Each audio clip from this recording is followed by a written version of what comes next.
महिला मंडळ तुळशीचा विवाह सोहळा आम्ही करतो, पण का करतो? तुळशीचं लग्न भगवान परमात्म्याशी का लावलं जातं? बरीच लोक वेगवेगळे निदान काढतात, बरीच लोक वेगवेगळे अर्थ करतात. तुळशी माता महापतिव्रता असं त्या तुळशीचं वर्णन केलेलं आहे. तिला पवित्रता निर्माण कशी झाली? कुठल्याही गोष्टीमध्ये तुळशीचं महत्व इतकं का दिल्या गेलं नीट ऐका. तुळशीचा विवाह का केला जातो? भगवान विष्णूशीच तुळशीचा विवाह का होतो? कृष्णाशीच तुळशीचा विवाह का केला जातो? बऱ्याच काळापूर्वी म्हणावं लागेल, बरोबर ना? त्रेता युगापूर्वी म्हणावं लागेल किंवा त्रेता युगातील म्हणावं लागेल.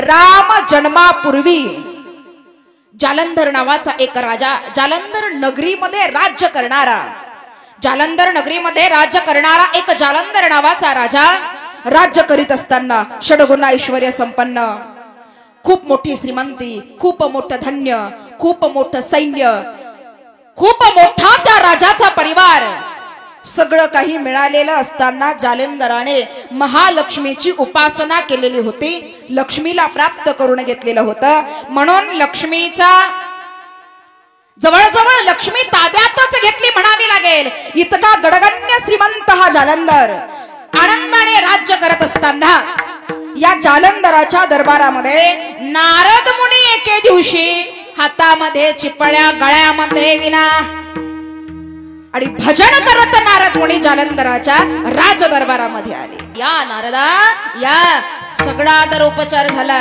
हे सगळं राज्य बघत असताना नारदाने जालंधराला सांगितलं, राजा तुझ्या राज्यामध्ये कशाची कमी नाही.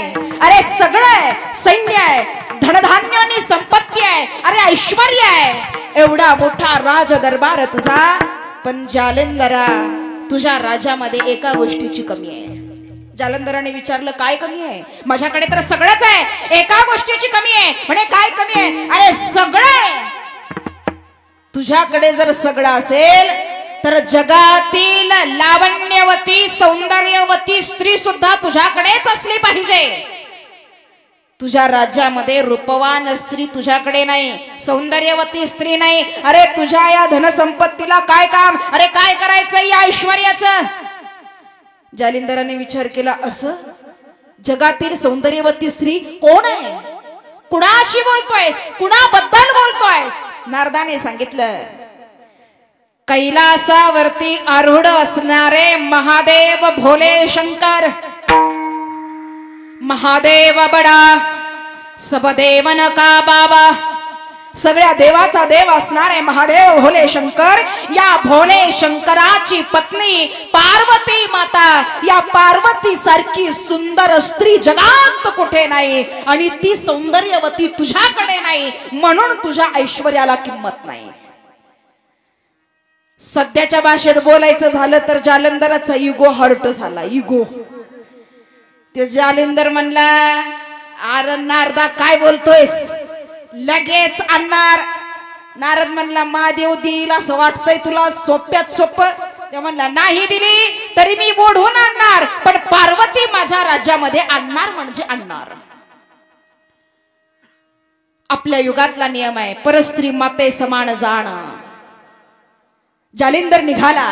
पाप आहे की पुण्य आहे या गोष्टीची पर्वा न करता जालिंधर खूप मोठं सैन्य घेऊन निघाला. पण सैन्य घेऊन जाण्याच्या आधी जालिंधराने विचार केला, पूर्व सूचना दिलेली बरी. महादेवाकडे निरोप पाठवला आणि महादेवाला सांगितलं, हे शंकरा, हे भोलेनाथा, हे कैलासनाथा, तुमच्याकडे आमच्या राजांचं मागणं आहे. जालिंधराने सांगितलंय की तुमची पार्वती जालिंधराला मिळाली पाहिजे. युद्ध नको असेल तर पार्वती गुपचूप आमच्या सोबत पाठवा. महादेवाने सांगितलं, अरे तुम्हाला वाटतंय तरी काय पार्वती येईल? अरे जा, आले तसे रस्त्याने. सैन्य परत आलं. जालिंधराला सांगितलं, म्हणे बाबा पार्वती देत नाही. चला.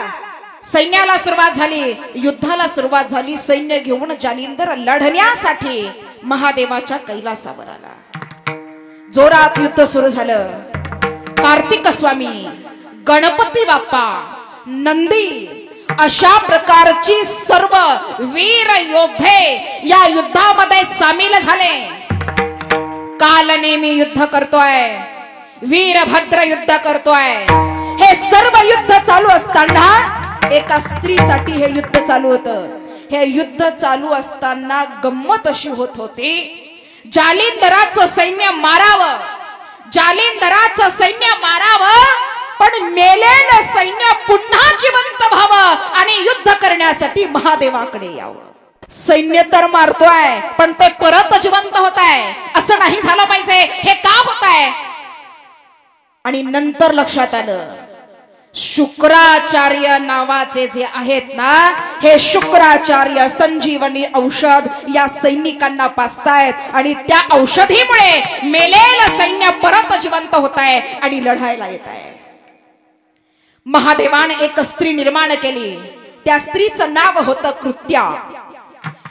कृत्या नावाची स्त्री निर्माण केली आणि ही स्त्री शुक्राचार्यांना पकडण्यासाठी सैन्यामध्ये पाठवली. भरगच्च असं सैन्य लढत असताना, शुक्राचार्यांचं रक्षण करत असताना या रणरागिणीने, या स्त्रीने कुणालाही आवरली नाही. ही स्त्री सर्व सैन्यांना मारून या स्त्रीने शुक्राचार्यांना ताब्यात घेतलं आणि आपल्या सैन्यामध्ये घेऊन आली.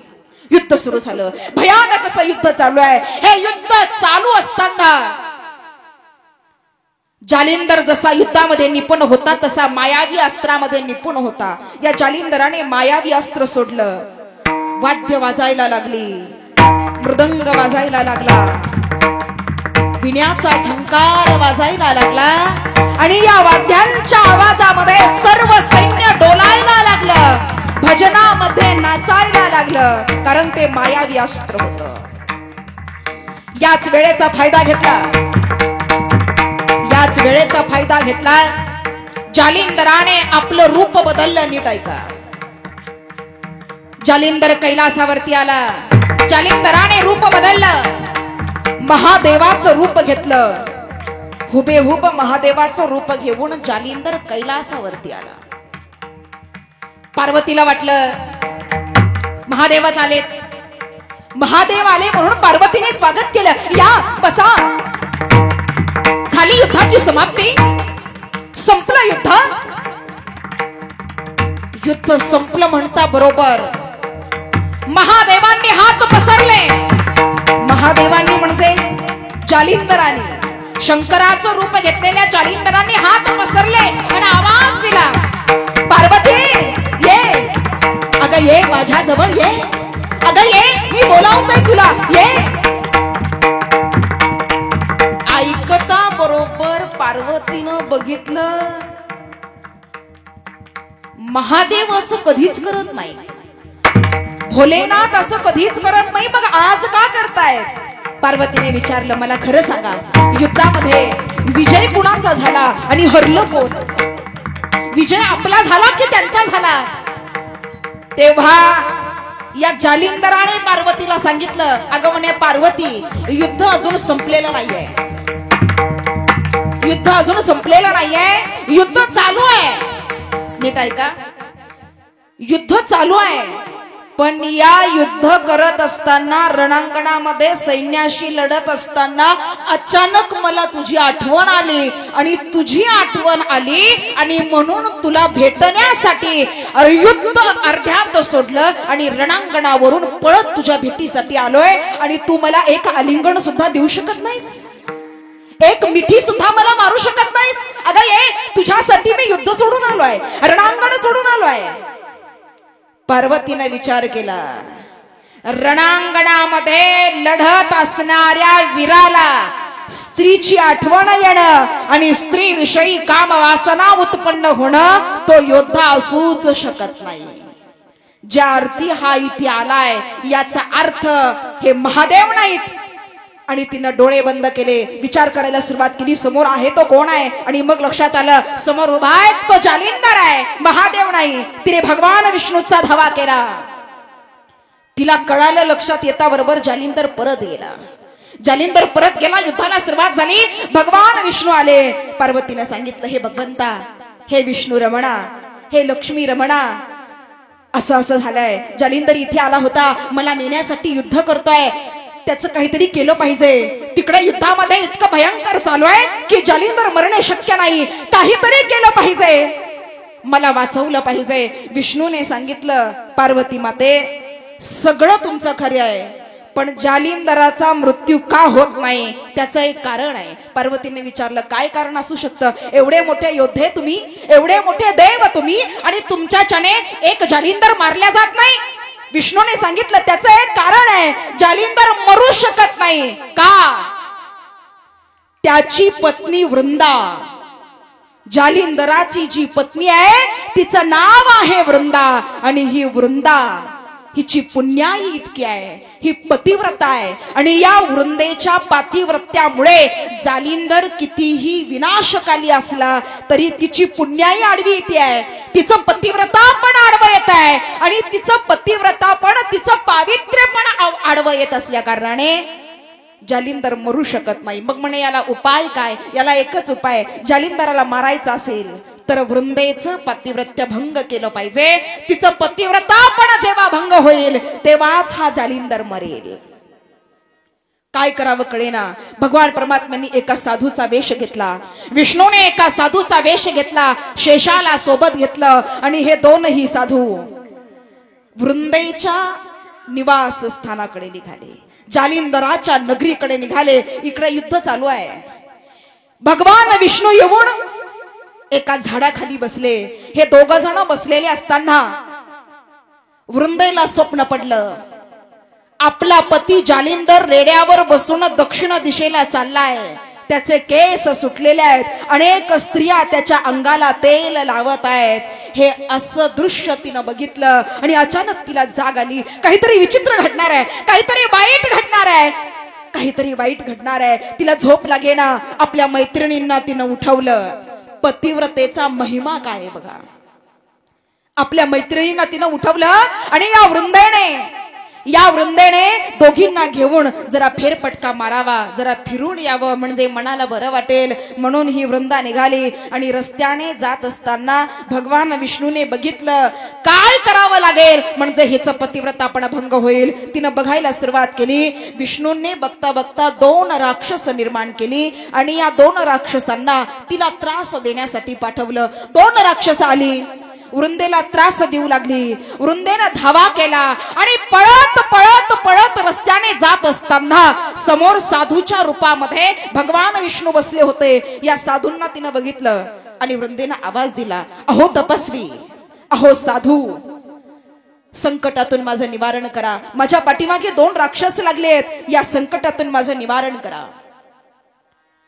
भगवान विष्णूंनी आपल्या शक्तीने त्या 2 राक्षसांचा मृत्यू केला.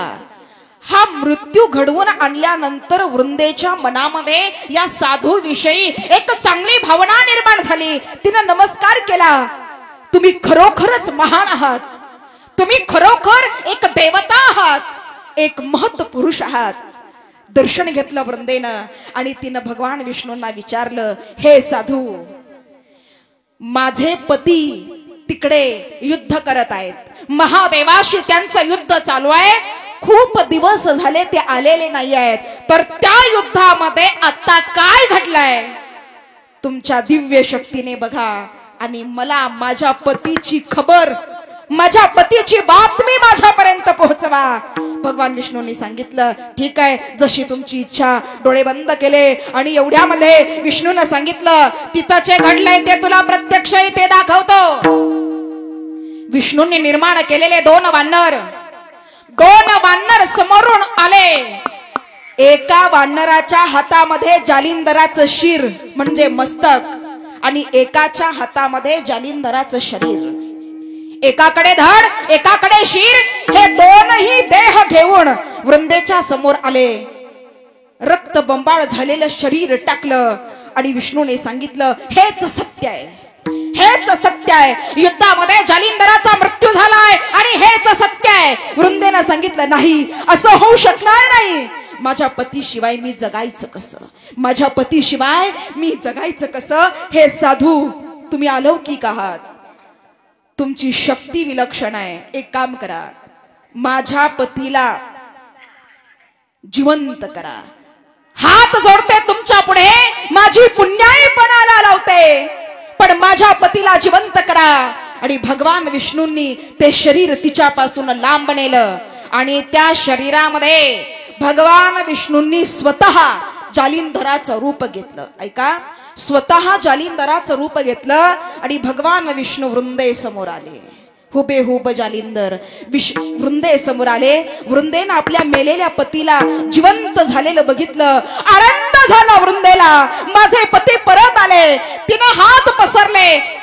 भगवान विष्णूंनी तिच्याकडे बघितलं. जालिंधराच्या रूपामध्ये या विष्णूने हात पसरले. वृंदे, अगं ये, युद्ध करून आलोय तुला भेटायला, ये.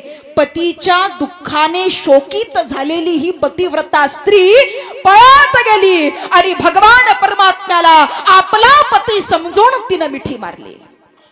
जालिंदर समजून या वृंदेनं मिठी मारली.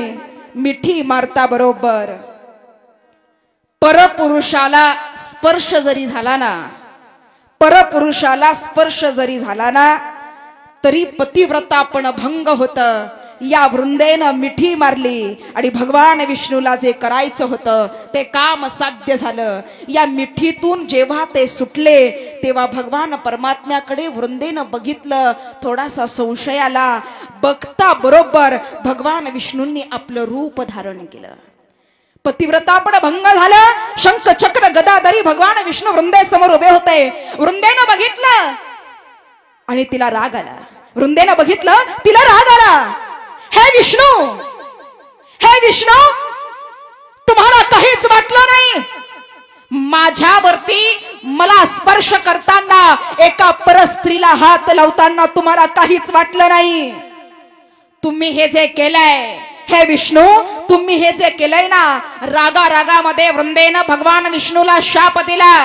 तुम्ही माझ्यासोबत जे केलंय ना, त्याचा अभिशाप म्हणून पुढच्या जन्मामध्ये जे 2 राक्षस माझ्याकडे तुम्ही पाठवले, तेच 2 राक्षस तुमची स्त्री पुढच्या जन्मामध्ये पळवून नेतील, तुमच्या पत्नीला पळवून नेतील. आणि तिला सोडवण्यासाठी ज्या वानरांना तुम्ही जालिंधराचं शिर घेऊन माझ्याकडे पाठवलं, अशा वानरांचीच तुम्हाला सोबत घ्यावी लागेल आणि नंतर तुम्हाला युद्ध करावं लागेल. हा अभिशाप वृंदेनं दिला. आणि वृंदेनं ठरवलं, माझ्या पतिव्रतापण भंग होण्याने माझ्यामध्ये जी पवित्रता राहिलेली नाहीये, ती पवित्रता मात्र कायम राहिल्या गेली पाहिजे. तिच्या मनामध्ये राग येऊ लागला आणि या रागामध्ये तिनं जीवन संपवण्याचा निर्णय घेतला. या वृंदेनं जीवन संपवण्याचा निर्णय घेतला. आता मी मरणार. अग्नीचा दाह केला. या अग्निदाहामध्ये ती वृंदा उभी राहिली आणि या वृंदेचं जीवन तिने अग्निदाहामध्ये संपवलं.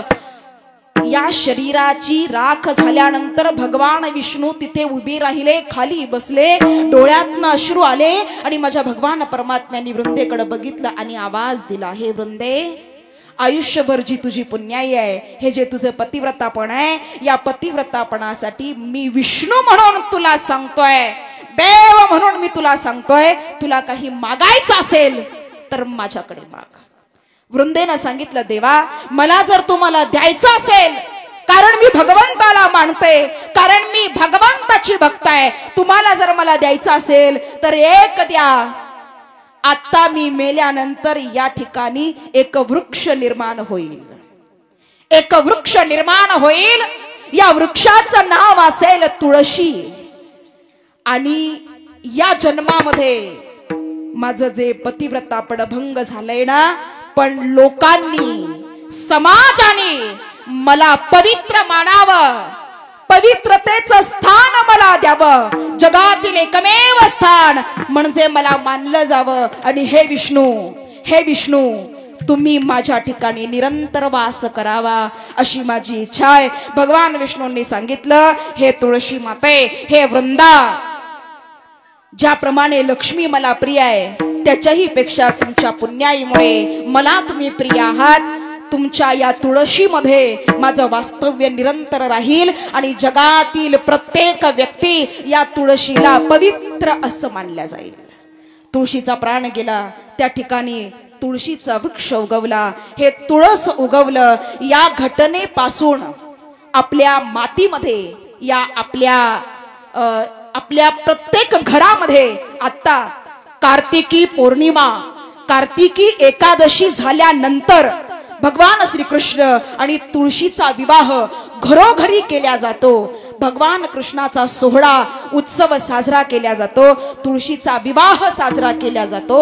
या तुळशीचं महत्व हे अशा पद्धतीने आहे. याचं कारण सांगायचंय. लक्ष्मी वल्लभ तयाजवळ वृंदेण तिचा नियम पतिव्रतापण साधलं, म्हणून भगवान परमात्म्याचा निरंतर वास तुळशीच्या वृक्षामध्ये निर्माण झाला. महाराज वर्णन करतात. वेळ बराच होत चाललाय. पुढे महाराज सांगतात, भगवंताचं नामचिंतन केल्यानंतर भक्ती मुक्ती बोलावण्याची गरज नाही. तुमच्या घरी नांदल्याशिवाय राहणार नाही. अभंगातील दुसऱ्या चरणात